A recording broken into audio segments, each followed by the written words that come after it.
ආයිබෝන් කියලා පිළිගන්නවා ඔයාලා සියලු දෙනාම. ඉතින් ඔන්න අදත් මම ඔයාලට ලස්සන vlog එකක් අරගෙන ආවා. ඉතින් මම මේ ළඟදී ගියානේ ට්‍රිප් එකක්. ඉතින් අන්න ඒ ට්‍රිප් එකේදී අපි ගියපු තැන්වල වීඩියෝ තමයි මම මේ ඔයාලට වෙනම අරගෙන එන්නේ. ඉතින් මම මේකෙන් අරගෙන එන්නේ කැලණිය වෝටර් වර්ල්ඩ් එකේ අපි ගත කරපු විදිහ. එහෙනම් වීඩියෝ එක අවසන් වෙනකන් නරඹන්න කියලා මම ඔයාලට ආරාධනා කරනවා. ඒ වගේම තමයි මෙන්න මේ විදිහට ලස්සන සුරතල් මසුන්ට කෑම දෙන්න අපේ අතින්ම කෑම කවන්නත් පුළුවන්. ඉතින් බලන්නකෝ ඔයාලා කොච්චර ලස්සනද කියලා. හරිම හුරතල්.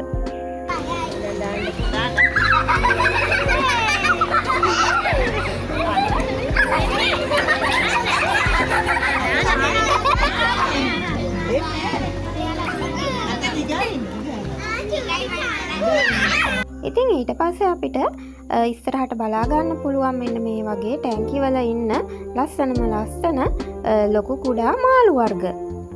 ඒ වගේම තමයි ඉතින් මේ මාළු ටැංකිය ළඟම ගහලා තියෙන බෝඩ් මෙයාලගේ නම සහ මෙයාලගේ විස්තර දාලා. ඉතින් අපිට ලොකු දැනුමක් ලබා ගන්න පුළුවන් ඒ විස්තර ටික තියෙන නිසා. ඉතින් මෙතන ඔයාලා කලින් දැකලා තියෙන මාළුත් ඇති, දැකලා නැති මාළුත් ඇති. ඉතින් ඔයාලා හැමෝටම මේක ගොඩාක් වැදගත් වෙන ස්ථානයක්.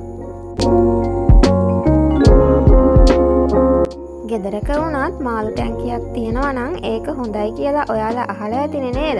අපේ මනස සුවපත් කරන දෙයක් තමයි මේ මාළු ටැංකි දිහා බලාගෙන ඉන්නකොට අපිට අපේ මනසට සුවයක් දැනෙන්නේ නේද? හැබැයි ඉතින් එයාලව නම් කොටු කරලා තමයි තව කෙනෙක්ට ඒ විදිහට හිතන්න පුළුවන්. එයාලව කොටු කරලා අපි මනසට සුවයක් ලබනවා කියලා. මෙන්න මෙයාලගේ නම බෝස්මනි රේන්බෝ. පැපුවාහි අයමාරු විල්වල තමයි මෙයාලා ජීවත් වෙන්නේ. ඒ වගේම තමයි එයාලගේ විශාලත්වය ගත්තොත් සෙන්ටිමීටර 14ක් විතර වෙනවා. එයාලා සර්වභක්ෂක මසුන් වර්ගයක්.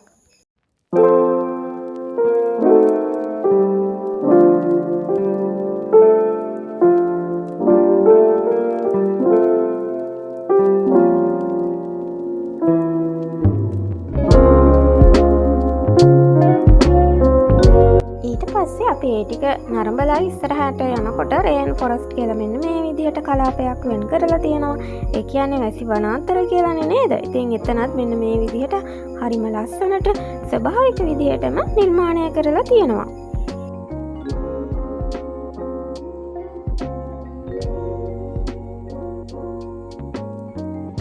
මේ ඉන්නේ හයිෆින් ෆැන්ගාසියස් කියන මෙයාලත් සර්වභක්ෂක මසුන් වර්ගයක්.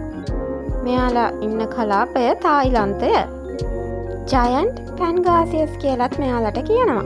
ඉතින් මෙයාලගේ විශාලත්වය ප්‍රමාණය ගත්තොත් සෙන්ටිමීටර 300ක් විතර තමයි. ඉතින් බලන්නකො මෙයාලා හරි ආඩම්බරෙන් වගේ මේ ටැංකිය වටේට යන හැටි අපිට පේන්න නේද? ගොඩක් විශාල මේ මාළු වර්ගයක් මෙයාලා. බලන්නකො ලස්සනට යනවා ඉතින්.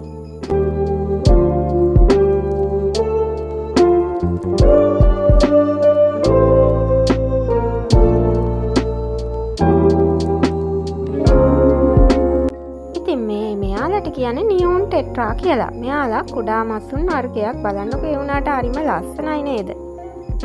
අර එළියක් වගේ එයාලගෙන් නිකන් අපිට පේනවා. ඒ නිසා වෙන්න ඇති නියෝන් ටෙට්‍රා කියලා කියන්නේ. ඉතින් මේ ඉන්නේ විදුලි ආන්දා. අන්ත්‍රාවයි විදුලි සැර කියලා එතන බෝඩ් එකේ ගහලා තියෙනවා. විදුලිය නිපදවිය හැකි මසුන් අතරින් ලෝ භයානකම මිරිදිය මත්ස්‍යයාලු. ඉතින් දකුණු ඇමරිකාවේ ඇමසන් ගංගාවට ආවෙනක වූ විදුලි ආන්දා තම විදුලිය නිපදවීමේ හැකියාව දඩයම් කිරීමටත් විලෝපිකයන්ගෙන් ආරක්ෂා වීමටත් යොදා ගන්නවලු. වැඩුණු විදුලි ආන්දෙකුට වෝට් 1000ක පමණ විදුලියක් නිපදවන්න පුළුවන්ලු. ඉතින් එයාගේ මේ විදුලි සැරෙන් අශ්වයෙක් වුණත් මැරෙන්න පුළුවන් කියලා තමයි එතන තිබුණේ. මේ ඉන්නේ ඇමසන් ගංගාවේ මසුන්.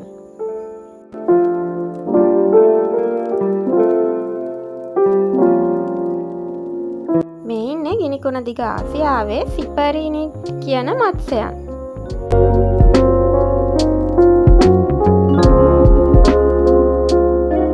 මේ බලන්නකො මෙයාලා හෙල්ලෙන්නවත් නැතුව ඉන්න විදිය.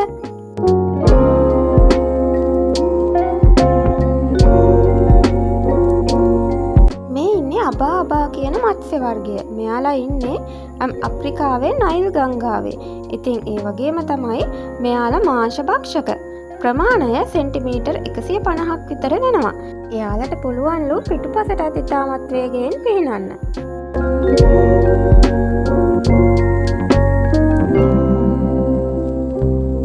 මේ බලන්නකෝ මෙයාලා නිකන් කිඹුලෝ වගේ නේද?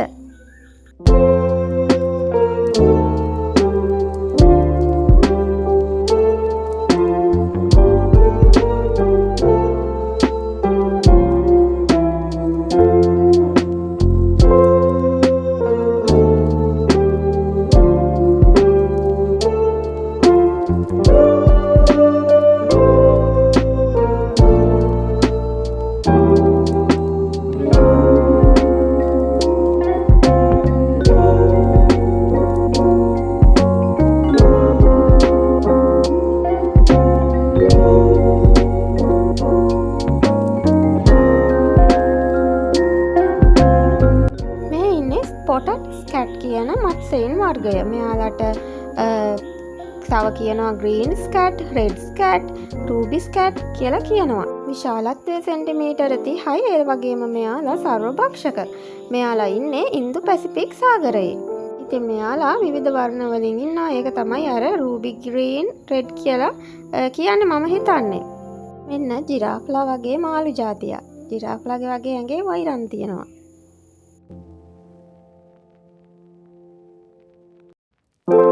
ඉතින් මේ බලන්නකො මෙයාලා පාට කීපයකින් මෙයාලත් ඉන්නවා. අර ලොකුම මාළු හරියට මිනිස්සෙක්ගේ මූණක් වගේ මට පේන්නේ. ලෝකේ විශාල ප්‍රමාණයේ සික්ලිඩ් මසුන් කියලා තමයි මෙයාලට කියන්නේ.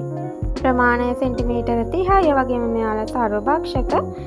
ඊබ්‍රා තිලාපියා කියලාත් මෙයාලට කියනවා. එයාලා ඉන්නේ කොස්ටරිකාවේ නිකරගුවාවල.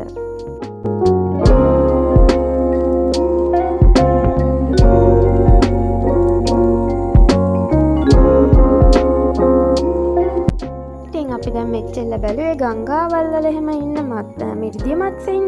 දැන් අපි යනවා කරදිය මත්ස්‍යයින්. සී වර්ල්ඩ් කියලා ඔන්න එතන ඉඳන් ටික නම් කරලා තියෙනවා. මුහුදු ජීවීන් බලන්න තමයි අපි දැන් යන්නේ. ඉතින් මුහුද යන්න ඔයාලා ආසයිනේ නේද? ඉතින් මුහුදු ජීවීන් අපිට මුහුද ගියාට හම්බ වෙන්නේ නැහනේ. ඉතින් අපි මෙන්න මේ විදිහට මුහුදේ ඉන්න මත්ස්‍යයින් අනිත් සත්තු මේ විදිහට අපි මේකෙන් නරඹමු.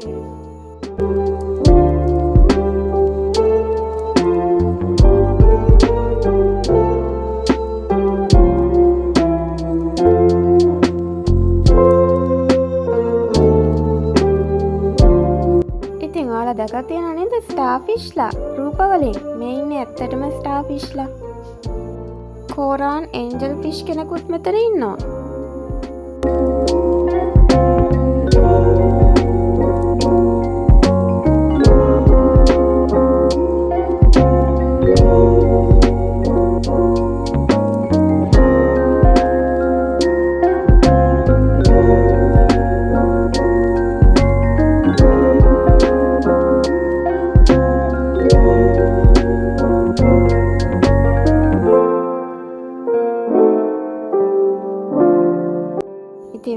වර්ගයේ විවිධ මේ පාට වලින් අපිට මේ ස්ටාර්ෆිෂ්ලා දැක ගන්න පුළුවන් වුණා.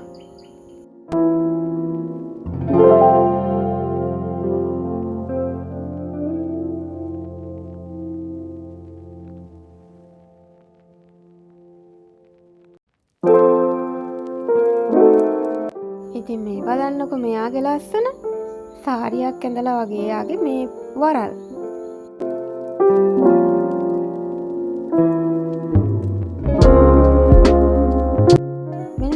නේද අර මඩුමාළුවා කියලා කියන්නේ. බලන්නකො එයා ඉන්න තැන. එයාලත් කීප දෙනෙක් හිටියා. ඔය ඉන්නේ තවත් එක්කෙනෙක්.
මාළු ටිකක් හිටියා.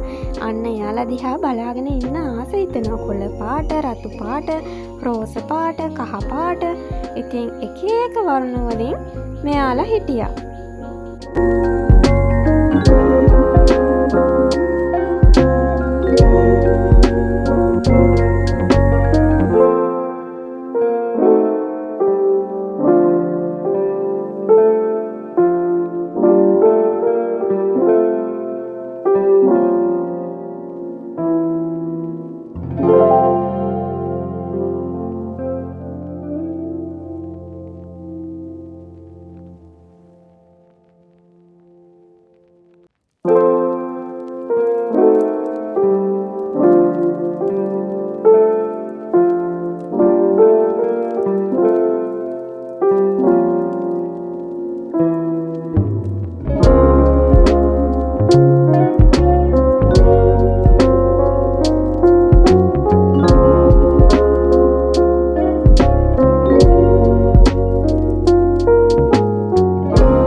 ලස්සන දියැලිත් තිබුණා.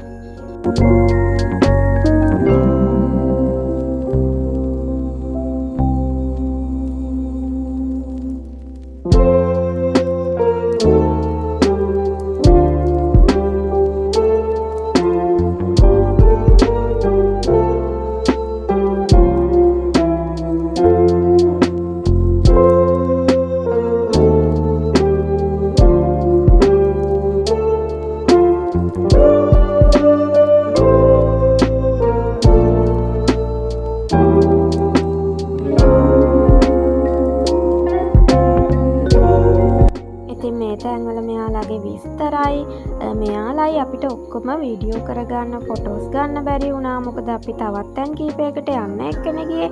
අපි මේකට විතරක්ම ගියා නම් අපිට මෙයාලා එක්ක තව කාලය ගත කරන්න තිබ්බා. හැම වෙලාවක් තිබුණේ නැහැ ඉතින්.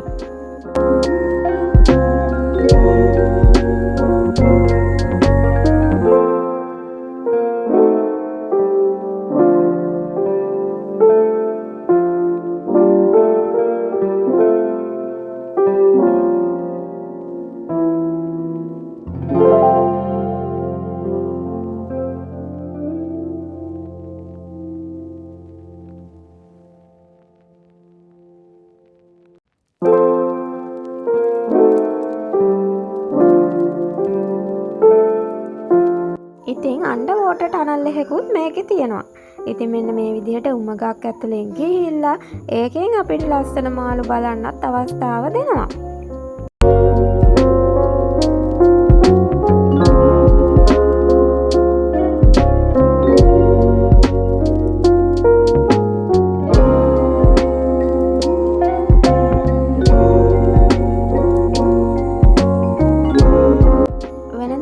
කරන්ට් එකෙන් වැඩ කරන්නේ අපි අඩිය තිබ්බ ගමන් කරන්ට් එකෙන් අපි මේ ඔටෝ යනවා ඊළඟ කෙළවරට.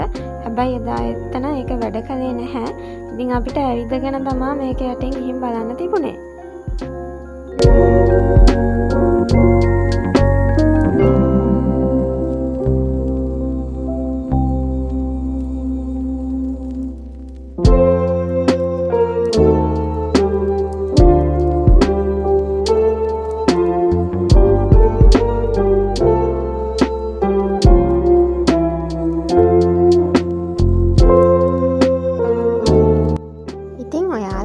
ඉඳගෙන කෑම කන්න එහෙම මේ වගේ ලස්සනට පරිසරයේ මේස එහෙම නිර්මාණය කරලා තියෙනවා. ඒ තැන්වල ඉඳන් ඔයාලට නිදහසේ ඉඳලා යන්න පුළුවන්.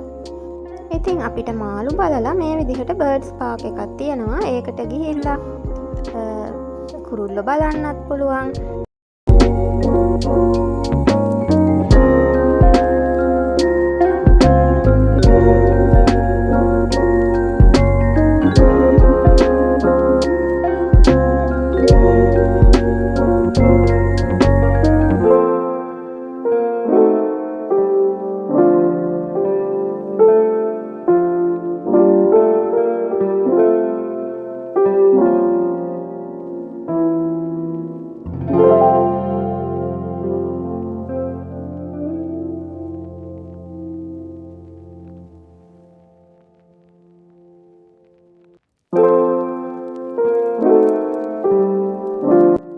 පස්සේ අපි ගියා රිවර් සෆාරි එක. මේ බලන්නකෝ ඒක නැවක් වගේ ලස්සනට හදලා තියෙන විදිහ. ඉතින් ඔන්න ඕක ඇතුළට ගිහින් තමයි එතනින් එහා පැත්තේ තමයි රිවර් සෆාරි එක මේ පටන් අරගෙන අපිට යන්න තියෙන්නේ. මේ බලන්නකෝ මේ නෙළුම් මල්ද කොහෙද කොළ ගොඩාක් ලොකුයි ඒවැ කොළ.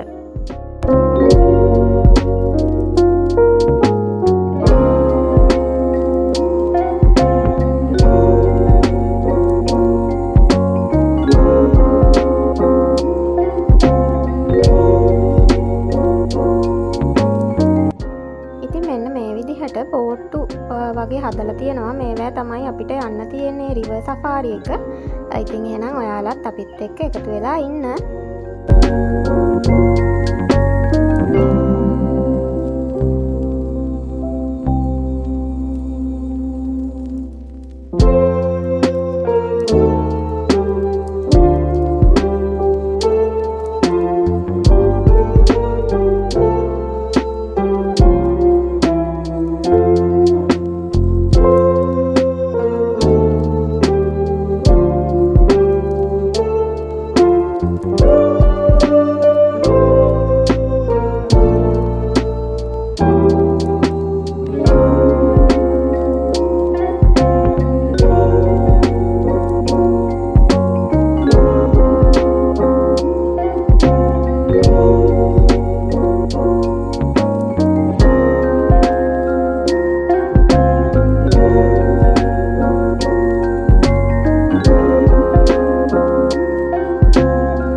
අපිත් නැග්ග බෝට්ටුවට.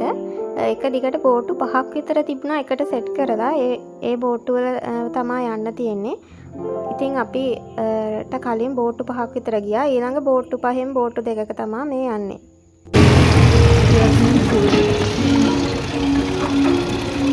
අපි ප්‍රථමයෙන් ඔබට කියන්නේ පොඩි දෙයක්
ඉතින් මේ බලන්නකෝ උමං මාර්ගය ඇතුලෙන් ගිහිල්ලා මෙන්න මේ විදිහට ලස්සනට මේ පරිසරය හදලා තියෙනවා. ඉතින් මේ එක එක රටවල් වල එක එක ගංගාවල් වල ඉන්න මේ මත්ස්‍යයින් ගැන තමයි මේකේ විස්තරයක් දාලා තියෙනවා. ඒක වැඩි මේ ෆෝන් එකෙන් මම රෙකෝඩ් කරේ.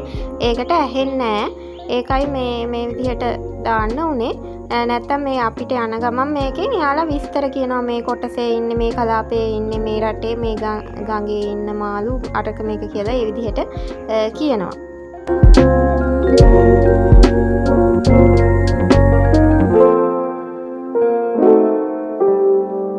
ඉතින් මාළු බලනවා වගේම අපිට මේ අතරතුරේ ඉන්න කුරුල්ලත් බලා ගන්න පුළුවන්. මොනරු එහෙම මේ විදිහට ඉන්නවා පේනවා. ඉතින් ඒකේ ගස්වල වහලා යාලවත් මේ විදිහට මේක යන ගමන් බලා ගන්න පුළුවන්.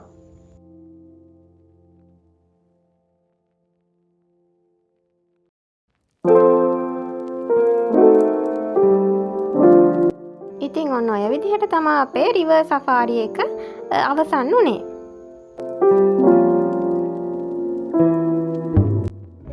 පස්සේ ඉතින් අපි තව කුරුල්ලෝ ටිකක් එහෙම බලන්න කියලා ඇවිත් මේ බලන්නකෝ සුදු පාට මොනරු කලින් දැකලා තියෙනවද කියලා. ඔයාලා කලින් දැකලත් ඇති, කලින් නොදකපු අයත් ඇති. දැකලා නැත්නම් ඔන්න අද බලා ගන්නකෝ.